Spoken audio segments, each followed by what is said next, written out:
구약에서도 우리는 구약에서도 신약이 있습니다. 신약 가운데서도 구약이라고 얘기할 수 있는 책들이 있는데요. 구약에서 신약이라고 하면 이사야서가 있고, 또 신약 가운데서 구약이 히브리서다 이렇게 봅니다.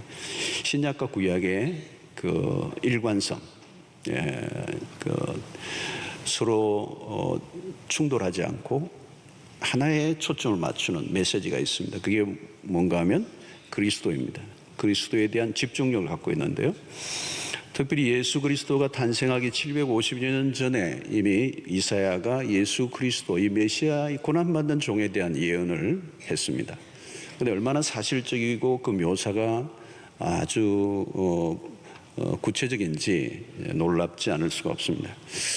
자, 오늘 이 얘기에 이 메시아의 인간적인 모습을 먼저 앞부분에 소개하고 있습니다. 2절을 보면 그는 주 앞에서 자라나기를 연한 순 같고 마른 땅에서 나온 뿌리 같아서 고운 모양도 없고 풍채도 없은즉 우리가 보기에 흠모할 만한 아름다운 것이 없도다. 예수님의 모습이 이렇습니다. 인간적인 모습. 52장 14절에서도 전에는 그의 모양이 타인보다 상하였다는 것, 일반적인 사람보다 더 상하였다는 것. 그의 모습이 사람들보다 상하였으므로 많은 사람이 그에 대해서 놀랐거니와 예수님의 외형을 딱 볼 때는 놀란다는 거죠. 왜요? 고운 모양도 없고 풍채도 없고 많이 상한 얼굴이라는 거예요. 간혹 예수님에 대한 그림, 성화들을 보면 굉장히 멋있는 분으로 나와요. 얼마나 멋있죠? 블론디 헤어, 긴 머리카락, 탁 하면 완전 할리우드풍의 굉장히 멋있는 그 서구 유럽풍의 남성으로 그려지는 경우가 많습니다. 그렇지 않죠? 사실 예수님은 아주 고생을 많이 한 팔레스타인의 강렬한 태양에 걸려진 투박한 중동의 남자예요. 여기 보니 연한 순 같고 마른 땅에서 나온 뿌리 같다, 초라한 외모다는 거죠. 요한복음에서는 무슨 표현을 하느냐면 예수님을 다른 사람이 볼 때 쉰 정도로 본 겁니다. 30 정도인데 쉰 정도니까 한 20세는 더 많이 본 겁니다. 이사야의 예언이 뒷받침되고 있는 거죠. 외적으로 보면 예수님은 매력적인 모습을 전혀 갖추고 있지 않았다는 겁니다. 자, 왜 예수께서 인간적으로 멋진 모습을 갖추고 나타나지 않았는가? 아주 멋진 그런 얼굴로, 영화배우 같은 얼굴로 왔으면 훨씬 더 멋있을 텐데 왜 망가진 모습으로 오셨을까? 자, 여기서 우리는 한 가지 점검해 볼 수 있는 것은 주님은 겉을 꾸미기 위해서 오신 분이 아닙니다. 세상은 겉을 꾸미는데 관심이 많죠. 최대한 멋있고 화려하게. 자신을 미화하는 것에 매우 익숙한 세상을 삽니다. 그리고 인간의 심리 안에는 숨어있는 그 허영심은 외형주의를 부추기죠. 그 모양을 꾸미기 위해서 우리는 돈과 시간을 많이 들입니다. 특히 우리나라는 외모에 굉장히 많이 신경을 쓰는, 또 특별히 성형은 유행 그 이상이죠. 그래서 제가 어디 가는데 강남을 걷는데 분명히 여기서 본 여자분인데 어디 가니까 비슷한 분이 또 있더라고요. 그래서 또 다른 데 갔더니 너무 흡사한 분들을 자주 만나게 돼서 그분이 그분인가? 분명히 다른 분인데 같을 수가 없는데 전 다른 거 알고 보니까 같은 성형과 출신인 것 같아요. 자, 여러분, 왜 이렇게 우리가 이런 세상을 살죠? 외모를 보고 판단하는 시대를 살고 있기 때문에 그래요. 외모를 보고 판단하는 것. 만약에 외모를 보고 판단한다면 예수님에 대해서 실망할 것입니다. 볼품이 하나도 없었기 때문에. 그런데 예수님 시대는 어땠을까요, 여러분? 마찬가지예요. 어느 시대나 외적인 아름다움을 추구했습니다. 자, 예수님의 외모는 그런 아름다움과 거리가 멀어 보였습니다. 주님은 힘이 넘치는 승리자의 모습이기보다는 아주 연약한, 고통을 당한 피해자의 모습이에요. 주님은 겉을 꾸미는 것을 경계하셨습니다. 가장 혐오하신 그룹이 누구죠? 바리새인들이었습니다. 외형주의의 극치가 누구죠? 바리새인들이에요. 주님이 아름다움을 무시한 것이 아닙니다. 이중성을 경계하신 거죠. 주님이 대노하신 것, 이 바리새인들이 이중성, 겉을 꾸미는 것에만 집중한, 그러나 속은 더러움으로 가득 차 있는 사람들. 여러분, 인간은 죄로 인하여 망가질 대로 망가져 있습니다. 겉으로는 참 모범적인 사람인데 실제는 전혀 아닌 사람들이 많이 있죠. 속에는 괴물이 들어앉았는데 겉은 천사로 위장하는 것입니다. 다른 사람들에게 좋은 평판을 받고 있다고 내가 좋은 사람이라고 착각하면 안 된다는 거죠. 전혀 다른 사람일 수가 있습니다. 지킬 박사 화이드처럼 사람들에게는 낮에는 막 인정을 받고 있는데 사실은 그 안에는 욕망이 가득한, 더러운 생각으로 가득한 그런 야수와 같은 사람. 여러분, 성경이 말씀하는 인간의 모습은 어떤 것입니까? 예레미야 17장 9절을 보면 만물보다 거짓되고 심히 부패한 것은 마음이라. 인간의 마음이 어떻다는 거죠? 만물보다 거짓되고 심히 부패했다는 거예요. 사실 인정하고 싶지는 않지만 여러분, 세상에 부패한 것 중에 부패했다는 겁니다. 썩은 것 중에 가장 썩은 게 있으면 무엇이냐? 인간의 마음이라. 여러분, 겉으로만 보면 얼마나 아름다운 세상입니까? 세상. 겉으로는 우리가 전혀 알 수가 없어요. 그러나 모두 훌륭한 가면을 쓰고 있는 거예요. 가면을 쓰고 있는 동안에는 자신이 누구인지를 알지 못합니다. 그런데 알고 보면 그 가면이라는 게 뭐냐면 교만의 옷이에요. 자기를 그럴듯하게 포장하고 있는 이 교만의 옷. 하나님이 가장 싫어하시는 죄가 뭡니까? 교만입니다. 주님의 외모에서는 교만을 느낄 수가 없어요. 겸손 그 자체입니다. 꾸미지 않았는데 멋진 거죠. 사실 잠언 31장 30절에 이런 말씀을 해요. 고운 것도 거짓되고 아름다운 것도 헛되나 오직 여호와를 경외하는 여자는 칭찬을 받을 것이다. 그래서 저는 이 구절을 주로 그렇게 버전을 바꾸죠. 얼짱도 거짓되고 몸짱도 헛되나 오직 영짱만 영원하리라. 뭐 그런 식으로 표현할 수 있어. 자신의 현재의 영적 상태를 미화하려고 하는 것은 매우 위험하다는 것. 주님의 겉모습은 세상적인 기준으로 보면 연약하고 볼품이 없었습니다. 연약한 자의 모습으로 오신 거죠. 화려한 것과 거리가 멀었습니다. 복음서에서 만나는 주님의 외적인 모습은 참으로 초라하게 그러지 없었지만 매력적인 분이었어요. 사람들을 끄는 매력을 가지고 계셨습니다. 그것은 뭘까요? 내적인 아름다움이라는.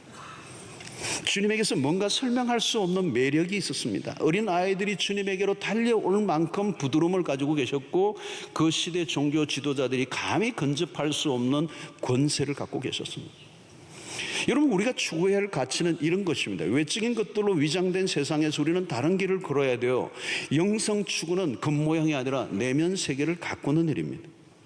겉으로는 좀 흐름해 보이고 약간 촌스러워 보여도 영혼의 힘을 가지고 있는 사람, 주름이 늘고 얼굴은 좀 망가져도 인격은 주님을 점점 닮아가는 그런 삶. 바울의 고백을 들어보십시오. 고린도후서 4장 16절에 그러므로 우리가 낙심하지 아니하노니 우리의 겉사람은 낡아지나 우리의 속사람은 날로 새로워지도다. 여러분, 그 사람은 어쩔 수 없습니다. 아무리 안티에이징을 발라도 낡아지는 거예요. 중요한 것은 우리의 속사람이라는 거예요. 속사람. 여러분, 우리는 우리의 영혼을 돌보지 않으면 금방 취해집니다. 갈수록 파괴되고요.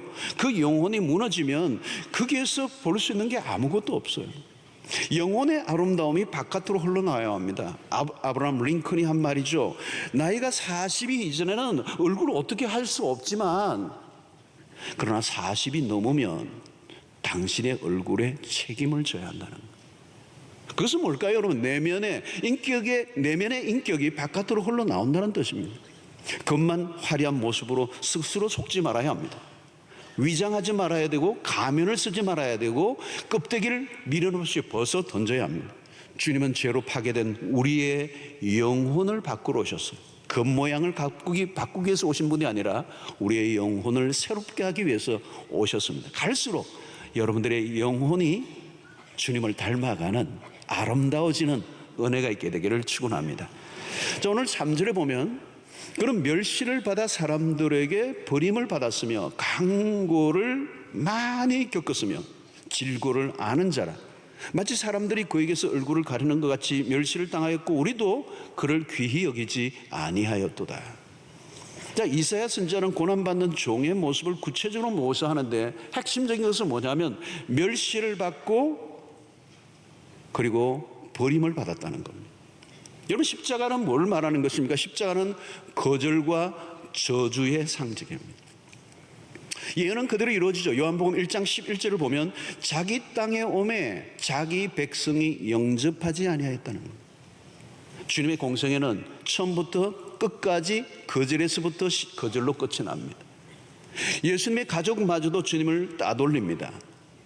고향 나사렛 사람들이 예수를 우습게 여깁니다. 동네 사람들의 거절, 유대인들의 박해, 그리고 종교 지도자들의 그런 멸시 속에서 사셨습니다. 주님은 환영받지 못한 정도가 아니라 멸시와 거절의 환경 속에 둘러싸여 있었습니다. 우리는 주님의 일을 하면서 가끔 누가 무시를 하면, 여러분, 누군가 무시하면 견딜 수 없어 하죠. 그냥 그만둬 버리겠다고 말합니다. 그러나 여러분, 예수 그리스도의 생애를 보면 예수의 생애는 태어날 때부터 돌아가실 때까지 멸시와 거절이었어요. 여러분, 역사를 보면 기독교가 항상 그랬습니다. 기독교에 대해서 호의적인 시대가 별로 없었어요, 여러분.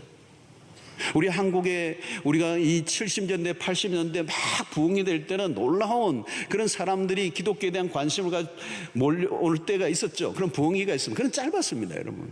역사를 보면 2000년의 기독교 역사는 기독교가 가는 곳에는 언제나 배척과 거절과 무시와 멸시가 있었어요. 여러분, 한국의 초창기도 순교자들의 피가 얼마나 이 땅에 흘려졌는지 모릅니다. 예수를 믿고 선한 일을 하면 사람들이 박수를 쳐줄 것 같지만 그렇지 않아요. 오해받고 무시를 받는 것이 기본입니다. 예수의 생애가 그랬다는 겁니다. 주님은 거절을 받으실 때 자신을 증명하려고 하지 않았어요. 멸시와 배척과 혹독한 거절의 경험을 그대로 받아들이셨어요. 여러분, 십자가 사건은 거절 중에서도 최대의 거절이죠. 그리고 그 중에 거절의 절정이 뭡니까? 바로 십자가 상에서 예수님이 하신 절규를 통해서 알 수가 있습니다. 엘리 엘리 라마 사박다니, 나의 하나님 나의 하나님 어찌하여 나를 버리시나이까. 누구로부터의 거절입니까? 버림받음입니까? 아버지로부터. 여러분, 이 아버지는 이 아들이 예수가 세례를 받고 요단강에 올라오실 때에, 물에서 올라오실 때 세례를 받고 나오실 때에 하늘에서 음성이 들려서 하나님이 하신 말씀이 뭡니까? 이는 내 사랑하는 아들이요 내 기뻐하는 자라고 했던 그 아들입니다. 그 아들을 지금 버리시는 거예요. 십자가는 뭐예요? 하나님이 아들을 버리시는 사건이에요. 아버지로부터의 버림받음의 고통이 어떤 것인가 우리는 알 길이 없어요.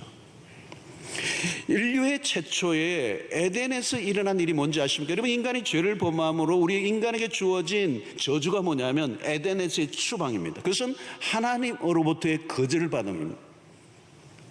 이것은 인간에게 주어진 저주죠. 버림받음이에요. 하나님으로부터 버림받는 순간 인간은 우주적 고아가 됩니다. 우주 바깥으로 떨어져 나가는 것과 같은 깊은 고립과 고독과 고통을 맛보는 거예요. 몸둘 곳, 마음 둘 곳이 없고 위안을 얻을 것도 없고 소망을 둘 것도 없고 아무리 해도 지워지지 않는 불안이 우리의 내면 속에 자리를 잡고 있는 겁니다. 이게 하나님으로부터의 거절, 하나님으로부터의 버림받음의 정상이에요. 여러분, 인간의 외로움의 근원은 여기에 있습니다. 아무리 사람들에게 둘러싸여 있어도 그 어떤 외로움은 사라지잖아요. 그게 하나님으로부터 버림받은, 거절받은 인간의 증상이에요. 그래서 파스칼이라는 분이 그런 얘기했죠. 우리 안에는 어떤 것으로도 채울 수 없는 하나님의 형상의 빈 공간이 있다. 우리 안에 있는, 그래서 사람들은 탐욕, 채워지지 않는 불만족, 사람들을 지배하려고 하는 욕구, 인정과 사랑에 대한 집착, 이것은 모두 거절로 인하여 찾아온 두려움을 인간 스스로 극복하려고 하는 노력이라는 거예요. 노력. 이 하나님으로부터의 거절은 인간의 근원적인 문제입니다. 이것이 해결되기 전에는 인간은 진정한 구원을 얻을 수가 없는 거죠. 그리스도가 죽으신 이유가 뭡니까? 그리스도가 십자가상에서 그 아들이 아버지로부터 받은 그 거절로 인하여 그 그리스도를 따르는 자들로 하여금 하나님으로부터 거절을 받지 않도록 하시기 위해서, 거절이 환대로 바뀌게 한 사건이 바로 십자가라는 것입니다. 누구든지 그리스도를 영접하기만 하면 하나님은 더 이상 우리를 거절하지 아니하신다는 거예요. 우리의 수준과 우리의 조건과 우리의 상태와 우리의 과거와 현재와 어떤 것도 따지지 않고 그리스도에게 나아가기만 하면 하나님은 우리를 거절하지 아니하시고 버리지 아니하시고 우리를 향하여 두 손을 펴시고 우리를 끌어안아 주신다는 거예요. 이게 복음이에요, 복음. 여러분, 예수님의 공생애는 어떤 것입니까? 세상에서 버림받았던 자들을 하나님의 그리스도가 품어주시는 것이죠. 세리와 창녀들, 세상에 그 버림받았던 자들을 친구가 되셨던 그리스도는 복음이 우리에게 약속하고 있는 것이 무엇인지를 알려주고 있는 것입니다. 거절과 소외로 인한 상처로 가득한 영혼들, 여러분, 오늘 우리 세상에 살아가면서 우리가 겪고 있는 모든 것들이 뭔지 아십니까? 거절받고자 하는 이 감정에 대한 두려움 때문에 우리가 뭔가 열심히 노력하는 것들 안에도 내가 누군가로부터 거절받지 않기 위해서, 무시를 당하지 않기 위해서, 따돌림을 받지 않기 위해서 어디엔가 끼어들어야 된다라고 하는 이 느낌이 어디로부터 온 것입니까? 이 거절받음의 이 감정을 해결하기 위한 인간의 노력이라는 거예요. 여러분, 주님은 그래서 우리를 위하여 십자가의 죽으심으로 거절받음에 대한 상처로 얼룩진 백성들을 끌어안아 주시고 우리를 복음 안에서 우리를 초대해 주셔서 하나님의 사랑 안으로 들어오게 해 주신 것입니다. 그러면 오늘 우리가 교회에서도 경험하는 것이 바로 그런 것입니다. 교회 안에는 어떤 벽이 없어야 돼요. 층이 없어야 된다는 겁니다. 참, 우리 교회도 보면 교회가 사람이 많이 있어서 다양한 계층들이 있어요. 어떤 교회를 가면 어느 계층만 모이는 교회가 있어요. 근데 저희 교회는 참 감사해요. 참 다양한 계층들이 다 모여서 하나님의 교회를 이루어가는 것이 바로 복음의 모습이에요. 이 안에는 벽이 없어야 되고 어떤 층도 없어야 됩니다. 모두가 존중의 여김을 받는, 교회는 수용력이 있어야 되죠. 인간의 실수와 연약함이 그대로 받아들여지는 곳, 사랑방이 그런 곳입니다. 탕자가 돌아올 때 받아들여줄 준비를 아버지는 다 하고 있는 거예요. 냄새나는 그 옷, 망가진 그 모습을 그대로 판단하지 않고 그 아들을 그대로 품어주는 그 모습이 교회의 모습이고 복음이 말하는 내용이고, 큰아들은 돌아온 탕자를 거부하고 배척하죠. 과거를 묻고 자격을 따집니다. 그러나 아버지는 적극적으로 환영하죠. 마치 실성한 아버지처럼 돌아온 아들을 무조건 위하여 모든 잔치를 배설하는 그 환대하는 것, 받아들여주는 것, 환대하는 것, 수용해주는 것, 이것이 복음이 우리에게 말씀해주고 있는 것입니다. 사랑하는 성도 여러분, 오늘 여러분들 모두가 이 아버지의 한없이 넓고 넓은 품 안으로 들어오신 주의 백성들인 줄로 믿습니다. 세상에서 아무리 거절을 받고 상처를 입었다 할지라도 주님은 우리를 받아주십니다. 거절하지 아니하십니다. 무시하지 않습니다. 판단하지 않습니다. 예수의 이름을 믿고 나오는 자들을 그대로 하나님의 자녀 삼아주시는, 이것이 바로 십자가의 은혜인 것입니다. 사랑하는 성도 여러분, 이 십자가로 인해 주어진 하나님의 환대를 깊이 경험하세요. 세상 모든 사람이 다 내친다 할지라도 하나님은 그리스도 안에서 우리를 받아주시는 이유는 그리스도가 십자가에서 아버지로부터 버림을 받았던 그 사건이 있었기 때문에 우리에게 거절에서 환대로 바꾸어 주신 것입니다. 이제 거절과 무시로 고통을 받았던 백성들이 있다면 십자가로 온전히 환대를 받는 은혜가 있게 되기를 바라고, 이제 이 은혜를 체험한 우리가 이제 가족으로부터, 세상으로부터 상처로 떠는 거절받는 영혼들을 품고 사랑하고 섬기는 일에 우리 교회가 힘을 써야 될 줄로 믿습니다. 자, 오늘 6절을 보면 우리는 다 양가서 그릇 행하여 각기 제 길로 갔거늘 여호와께서는 우리 모두의 죄악을 그에게 담당시키셨도다. 여러분 여기 양이 나오죠. 양이라는, 우리는 다 양 같아. 우리를 양으로 비유하고 있어. 7절에는 또 다른 양이 나옵니다.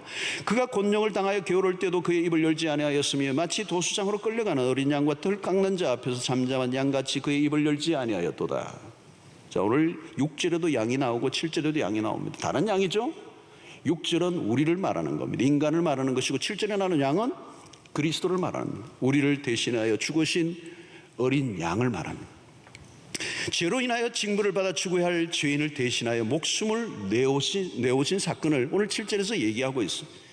그리스도가 십자가에 매달려 있었다는 것에는 세 가지 의미가 있습니다. 하나는 우리를 위하여 십자가에 죽으시고, 두 번째는 우리를 대신하여 죽으셨고, 세 번째는 우리를 대표하여 죽으셨다는 거예요. 우리에게 지어진 죄의 짐은 너무 커서 우리가 도무지 감당할 수가 없는 것입니다. 하나님은 아들에게 그래서 모든 죄의 짐을 대신 담당하게 하셨다는 거예요. 이게 십자가예요. 그리스도께 치르신 대가가 얼마나 큰지 값으로 따질 수가 없습니다. 지불하신 값이 너무 엄청나서 우리가 알 길이 없어요. 우리는 무지해서 우리가 지은 죄가 얼마나 심각한지도 모릅니다. 그리고 그리고 죄에 대한 진도가 얼마나 맹렬한 것인지도 우리는 알지 못해요. 여러분, 오늘 십자가상에서 우리에게 보여주는 가장 심각한 것은 죄로 인한 저주가 얼마나 두려운 것인가 하는 거예요. 하나님 인간이 받아야 할 저주를 아들에게 돌리셨습니다. 그리스도는 우리의 모든 죄악을 담당하심으로 죽으셨어. 이것을 가리키고 우리는 대리적 죽음이라고 말합니다.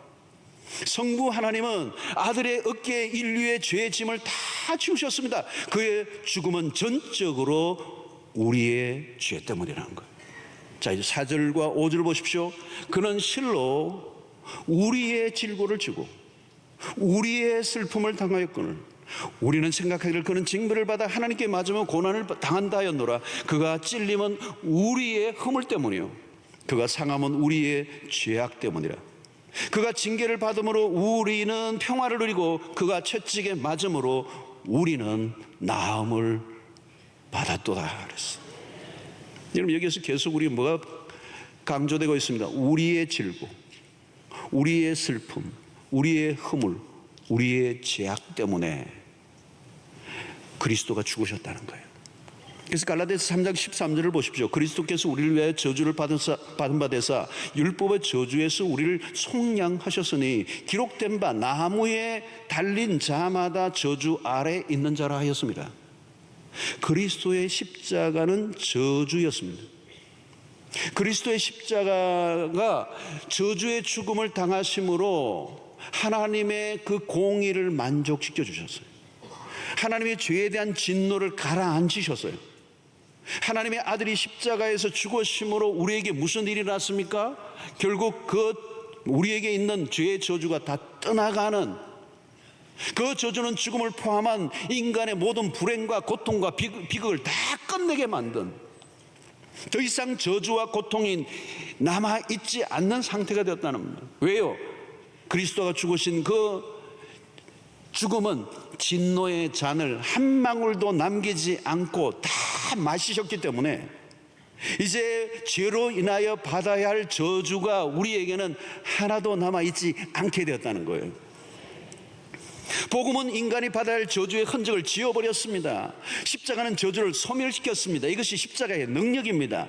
우리는 고난주간만이 아니라 십자가가 기독교의 핵심이고, 우리가 십자가를 놓치지 않고 십자가를 합니다 붙잡아야 될 이유는 십자가를 통하여 우리에게 주어진 놀라운 축복이 바로 모든 저주로부터 자유를 얻었기 때문에 그래요. 도무지 벗겨질 수 없는 저주가 한순간에 사라진 것입니다. 더 이상 남겨진 저주가 없어요. 그리스도가 진노의 잔을 한 방울도 남기지 않고 다 마시셨기 때문에. 십자가는 간단한 주제가 아닙니다. 인간의 삶에 미친 가장 지대한 메시지예요. 예수를 믿고 하나님의 자녀가 된 이상 우리는 하나님으로부터 버림을 받지 않게 되었습니다. 요한복음 14장 18절 보면 내가 너희를 고아와 같이 버려두지 아니하고 너희에게로 오리라. 여러분, 영생의 삶이 시작됐음을 우리에게 알려주고 있습니다.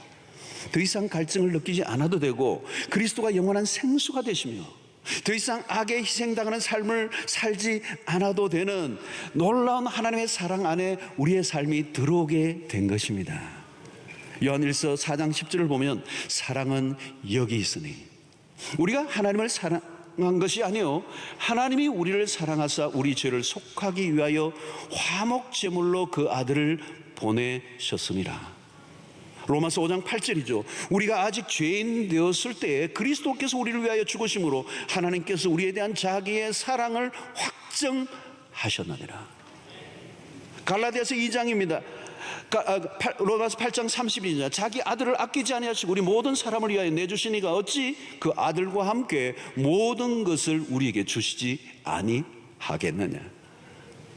갈라디아서 2장 20절을 보겠습니다. 내가 그리스도와 함께 십자가에 못 박혔나니 그런즉 이제는 내가 사는 것이 아니요 오직 내 안에 그리스도가 사시는 것이라. 이제는 내가 육체 가운데 사는 것은 나를 사랑하사 나를 위하여 자기 자신을 버리신 하나님의 아들을 믿는 믿음 안에서 사는 것이라. 그분의 죽으심이 우리의 죽음이 됐다는 거예요. 이제는 내가 사는 것이 아니고 내 안에 그리스도가 사신다. 예수의 십자가로 인하여 그리스도와 연합이 됐다는 거. 이제는 내가 내 안에 예수가 산다. 내가 사는 게 아니라 내 안에 그리스도가 사신다. 전혀 다른 삶을 이야기하고 있습니다. 여러분, 우리가 그리스도 안에 있고 그리스도가 우리 안에 거하십니다. 내 안에 계신 그리스도와 함께 살아가는 삶은 놀라운 것입니다. 이제는 저주의 영향력이 사라지고 생명의 영향력이 우리 가운데서 역사하고 있는 것입니다. 오늘 세례를 받는 것도 놀라운 일이죠, 여러분. 그냥 세례를 받는 게 아닙니다. 이미 이제 성령께서 우리 안에 찾아오셔서 우리 안에 있는 옛 사람을 다 죽게 하시고 그리스도와 함께 죽게 하시고 새 사람이 되게 하시는. 여러분, 여기서 내가 죽는다는 말은 뭘까요? 옛 사람입니다. 옛 사람이 어떤 사람이죠? 죄로 지배를 당하는 자, 이기심으로 가득한 자, 욕심으로 가득한 그 자아가 죽는 것이죠. 그리고 이제는 내 안에 새로운 주인이 찾아오신 것입니다. 내 안에 생명을 오신 그리스도와 함께 살아가는 거예요. 하나님의 자녀로 죄에 대해서는 죽고 의에 대해서 사는 자로 살아가는 것입니다. 이제는 그냥 사는 게 아니에요. 연명이 아닙니다. 예수의 생명이 우리 안에서 약동하고 있는 것입니다. 여러분, 봄이 되면 이 봄의 생명력이 우리가 느껴지죠. 들판에 가면 온 곳곳에서 그냥 풀들이 자라나고 나무가 자라나고 꽃들이 그냥 피어나는 이 생명력, 바로 이것이 우리 안에 들어오신 그리스도의 생명이에요. 저주가 없는 상태가 아니라 하나님의 자녀의 권세를 누리며 살아가는 것입니다. 우리 안에 그리스도가 사시는 삶이란 그냥 모질게 길게 늘어진 의미 없는 삶의 연장이 아니라 이전의 삶과는 전혀 다른 거대한 생명의 빛이 내 안에 들어와 내 안에서 역사하고 있기 때문에 이제는 죽음의 권세가 아니라 생명의 권세가 내 삶을 주장하고 있기 때문에 더 이상 이 세상에 속한 자가 아닌 영생의 삶을 우리가 살아가는 것입니다. 그래서 요한복음 14장 12절은 이렇게 얘기하죠. 내가 진실로 너희에게 이르노니 나를 믿는 자는 나의 하는 일을 그도 할 것이요 또한 그보다 큰 일도 하리니 이는 내가 아버지께로 감이니라. 13절 보면 너희가 내 이름으로 무엇이든 구하든지 내가 행하리라. 이는 아버지로 하여금 아들로 말미암아 영광을 받으시게 하려 함이니라. 여러분, 엄청난 삶이에요. 그리스도를 통하여 우리에게 주어진 이 축복들을 구체적으로 경험하고 또 세상 가운데서 죄의 권세를 이기며 살아가는 하나님의 자녀들로서 이제 기쁨과 하나님이 주시는 그 평안과 하나님이 주시는 복음 안에서의 자유를 경험하며 그 십자가의 능력이 우리의 삶에 구체적으로 경험되어져서 이 세상의 사람들과 전혀 구별된 믿음의 백성들로 승리하며 살아가는 여러분들 되시기를 주의 이름으로 축원합니다. 여러분, 특별히 이번 한 주간 십자가의 은혜, 십자가의 능력에 한번 사로잡혀 보십시오. 복음은요, 우리가 다 알 수 없는 거예요. 십자가의 은혜, 우리가 다 이해할 길이 없어요. 책을 본다고 알 수 있는 것도 아니고요. 끝도 없이 파도 끝도 없이 나오는 그 안에서 나오는 생명의 은혜, 그 안에서 나오는 능력, 그 안에 있는 비밀, 여러분이 한 주간 너무 짧지만 더 깊이 묵상하고 기도하는 가운데 이 십자가의 은혜에서 주는 강력한 은혜가 여러분들에게 밀려오는, 그래서 세상을 승리하는 주의 백성들 되시기를 주의 이름으로 축원합니다.